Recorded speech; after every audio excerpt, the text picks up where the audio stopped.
Tyrese, welcome to Bullseye. I'm so happy to have you on the show. Oh, man. Honor to be here, sir. Well, let me start with this. So, this movie is set in the context of the uprising after the Rodney King verdict. And you grew up in Watts, and you were, what, in your mid-teens? Yeah, I was looting. I was rioting and protesting. I was out there. I was with him trying to give me some free. What do you remember about, what do you remember about that period that is, that's sort of the first half of the movie where everyone was sort of waiting? I mean, y'all want me to give y'all a media training answer or give y'all a real answer? You can give me either one, whatever you Okay. prefer. I'm asking you what you prefer. I prefer frankness. Okay, perfect, because I'm a real dude. Truth is, man, the Rodney King verdict, Rodney King's situation and the Rodney King verdict was nothing new to people that live in this black skin every day in the hood. So it was just another day of a boiling plate, like hot boiling water, like lava that we're living in, trying to figure out a way to smile, raise our kids, be the best version of ourselves, because not everybody in the hood is cripping in blood. Not everybody is selling dope. Not everybody wants to go to jail, have an interest in going to jail. We may know all the people that's involved in that life every day, but it's not some that everybody wants to do and not everybody's into. I think it's just some general, broad, stereotypical stuff, right? So I praise God every day for everything that the hood has taught me instinctively, energy-wise. Like what I've learned in the hood, I can take it anywhere and apply it in the world. It's made my life incredible. But at the same time, it was very traumatic and very unpredictable. So 1992, April 29th, pertaining to this movie, was just another day in the hood for us, bro. So, the thing is, 1992 is probably 5% of this movie about the looting and rioting. This is like a backdrop. If y'all want to watch a movie about the riots and looting, there's a documentary on the Discovery Channel called 92 that's all about that. This movie is about a heist. It's about crazy Ray Liotta, rest in peace, who decided while all the rioting, looting, and civil unrest was taking place, me and my sons and all of my goons are going to break into like an Amazon warehouse and steal $50 million worth of platinum bars. It was a heist. It was the greatest distraction ever, the looting and rioting and civil unrest, so that they can break in the warehouse and get money. It took a long time to get this movie made, and it took a long time to get this movie into theaters. Why did you make what is, as you said, this is substantially an action movie about, a dad with a child in peril and a platinum heist. But why did you work so hard to get it made in this context? Like it could have just been an Amazon warehouse in 2024. So Why was it important to you to make it this way? Because I'm aware of the temperature of the world we're living in. Sadly, Rodney King was one of 100,000 since Rodney King. Back then when this was filmed, man, they didn't even have camera phones, didn't have body cams, didn't have cameras on every corner. There was no such thing as Google, Twitter, Instagram, Facebook, none of that 92. It's like, it was a different time. And so I think if there was a civil unrest from George Floyd and Ray Liotta decided to do a heist movie and break into an Amazon warehouse, that could have worked too. But I think right now, they pretty much don't want to make no new movies about any new topics right now. Everything is throwback. I mean, it's like no limit to them opening up the door to remake something. And so I think the sensitivities in and around this 1992 riot, which happened in my front and backyard. Like, I'm from Watts, South Central LA, born and raised in Martin Luther King Hospital, in Compton, like Watts, like before I was born in 78, because I'm 45, like my city, Watts, was only known for the Watts riots. So Imagine being born in a city where the president himself sent Dr. Martin Luther King Jr. to Watts for the civil unrest of 65 to put as much calm in and around the city, because same thing, murder, excessive force, police brutality, excessive force, and just like the same thing. Was that something that you grew up with your mom and stepfather remembering?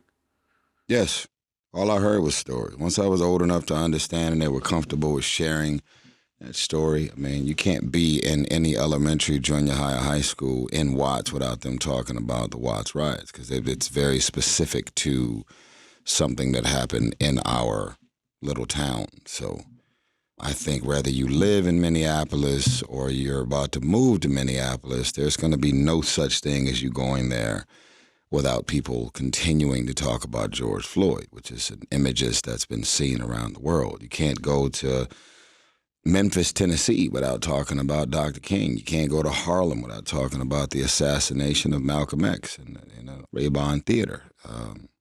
You can't be Jewish without talking about the Holocaust and the sensitivities around that trauma. You can't be a New Yorker without talking about September 11th. It's like when these things happen, it's very real, and it's on the front and the back of your dialogue with your kids, your grandkids. Like, you really want them to understand that it may have happened 400 years ago, but you have a responsibility as a black man and a black woman to tell your kids and share as many stories and documentaries as you can around these topics, around these things, without trying to raise a racist.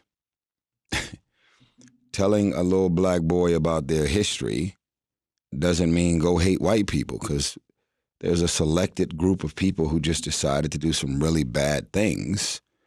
But that doesn't mean that all white people are bad people. It doesn't mean that all police officers have those type of vile, ill will, and evil intentions. When you in Watts, man, when you in Compton, when you in Long Beach, when you in Inglewood, when you in any ghetto, Brooklyn, Queens, New York, Philly, D.C., there's going to be some stories that come along with that neighborhood, that community, that tribe, that race, that's it's good and bad. It comes with everything. What do you remember about the aftermath of the uprising for you and your family? Like, what do you remember about walking down the street? I remember the ashes everywhere. Streets, cars, neighborhood, all over the grass in the front yard. I remember not being able to see the sun, clear skies, and at least four weeks of just like black smoke everywhere. The same stuff you see on TV every day, with people being bombed and killed in the middle of a war overseas. Like, you can see the images, you can see the rubble of streets and complete war zone. The difference is no airplanes dropped bombs on us and killed us and hurt us. We were burning everything down ourselves. But when you see the images of the trauma, the pain, the smoke, and all of the people running up the street with their kids in their hands, crying and screaming, that's what was going on. It's interesting. I mean, I have no regrets about any of my experiences. Like, I got a 17-year-old and a 5-year-old. And although nothing about their life is connected to the life that I lived and grew up in, I'm proud to be able to tell them stories beyond the that I read in history books or documentaries I seen. Like, wow, like, babe, I got to tell you something. I remember blah, blah, blah. And I could tell my 17-year-old these actual stories of what I seen, heard, felt, and experienced from growing up in these type of environments. It's very interesting. Your character in the movie is a guy who's gotten out of jail or prison and has a job in a factory, the factory that ends up getting robbed in the movie. And there's a scene in the film before things get really wild in the neighborhood where some young guys come in to a convenience store that he's in, start messing with the guy at the counter. Yeah, what you see in the trailer. Yes, sir. Yeah, there's a big confrontation, and basically those young guys, their older guy comes in and says, Let me give you the hood language on that. Those are some baby G's, baby gangsters, little youngsters who don't know who the OGs are, the original gangsters, the big homies. They don't know who they are because they young. They representing a gang, a neighborhood, a territory, some dope, some weed, a particular section, and they trying to put their own kind of King Kong on the map by doing dumb and shooting and killing and robbing and being aggressive because they're trying to create their own reputations in an environment as far as the context of the movie that I've already created. There is no crazy or killer, gangster, dope dealer, person who's done more time, who got more bodies in the neighborhood. That means I've killed a lot of people in the context of the movie. So they running up on me with a gun, and that's when he said, how did that feel? Familiar. did you have a relationship with older guys in your neighborhood when you were a teenager? Still do. Still got relationships with them to this day. That's what keeps me safe. I don't bother nobody. So if anybody ever have little rumblings, let's go rob Tyrese, let's go, he just bought a Rolls Royce, let's go, they be like, I wish you would. I'm always going to be safe. I thank God for every day that I'm safe. But because I don't bother nobody, because I've never been a Crip, never been a Blood, I don't have no problems with nobody in the streets, then, your reputation follows you. And then for those people that would still want to try and hurt you or do harm or rob you, they get the word that he ain't the guy to do that to. And they just tend to leave me alone. I thank God for it. Were you as a teen, like I'm sure you were singing, were you like the kid in the neighborhood where OGs were like, no, Tyrese is going to do his thing with his talent? Yeah, my talent and my energy definitely had them kicking me physically in my if I ever attempted to act like them, be like them, gang bang, sell anything. Like, they'd be like, hey, man, come here. What you doing over here? Bend over. And I'd be like, damn. And he would literally take his Timberland boot and kick me physically in the with the side of his boot, not the steel toe, but I would definitely get kicked. For sure. He wanted me to play sports. The thing is, this doesn't say anything about me or who I am in the streets or to the streets, because I never claimed to be that. But I think real street dudes, they know who is really about that life versus who's out here faking it and playing games. And if you got any type of talent, any type of potential in sports or music or anything, they're not just randomly recruiting. Come be a Crip at comebeacrip.com. You got to have a particular energy about you that says, all right, yeah, they for real. And I didn't make the cut. Proudly so. Did you know what you wanted to do with your life when you were a teenager? No. Where were you singing? I didn't start singing until I was like 14, 15. So if you think about how much potential I had to become anything else but that. And then when you singing and you live in the ghetto, that's like the softest you could ever do. Wasn't quite, it's oil and water, literally. So I found my community of people into music. I found my community of teachers, music teachers, other people that sing in the neighborhood, in the church, in the choir. And I just fully submerged myself in the arts. It saved my life. I interviewed Herb Alpert once, the trumpeter and, music label king and philanthropist and so on and so forth. When I talked to him, which was, 5 or 7 years ago, he was 80 something. And hey, we're pre-recorded, right? This is not live, yeah, right? Yeah. Okay. I just got a text message from E40. Go for it. And I can't miss this. He's been on this show. You got to give 40 water. 40 water, baby. He's asking me to hear something before he leave the studio. Hold on. Yeah, I was saying when you stepped away, man, these conversations are really triggering for me. So I normally don't do interviews that are super long because I got to still function and get through the rest of the day. I want to give you what you need because I'm grateful for this opportunity to speak on your platform. But as you could tell, like, you know, the more you spiral and spiral down into that rabbit hole, it's not easy, you know. What do you do to take care of yourself? Make people aware of boundaries and things like this. It's like, hey, you got to be honest because people need what they need, and you got to move and operate within the comforts and understandings of all your friends and loved ones and kind of colleagues, you know. So I'm in a good place with my life and my childhood. I'm able to talk about it, but you talk about anything too long, man, it's like, oof. Yeah, I mean, I get the impression that you've been through some really serious stuff the last 5 years just for yourself. You Oh know, yeah. you have a new record coming out that has a whole album of material inspired by your mom who passed away a couple years ago, a whole album of material inspired by your relationship with your ex, your younger Well, I child's got mom. one song on the album from my mother called Wildflower that was produced by David Foster. It was a legend. I can't believe I'm saying that. It's a remake of a song that he released 50 years ago from his singing group called Skylark.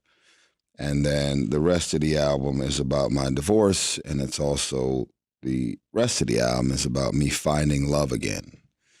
And so that's why it's called Beautiful Pain, because I wanted to be able to, you know, I love Jesus too much for me to contribute to the divorce rate. I want to be able to, if mental health was an R&B singer, it's right there. Were you able to be connected with your mom when she was sick? Yeah, my mom was in a coma for three different times, and this was the third time that she was in a coma, and COVID and pneumonia finally took her out. Yeah.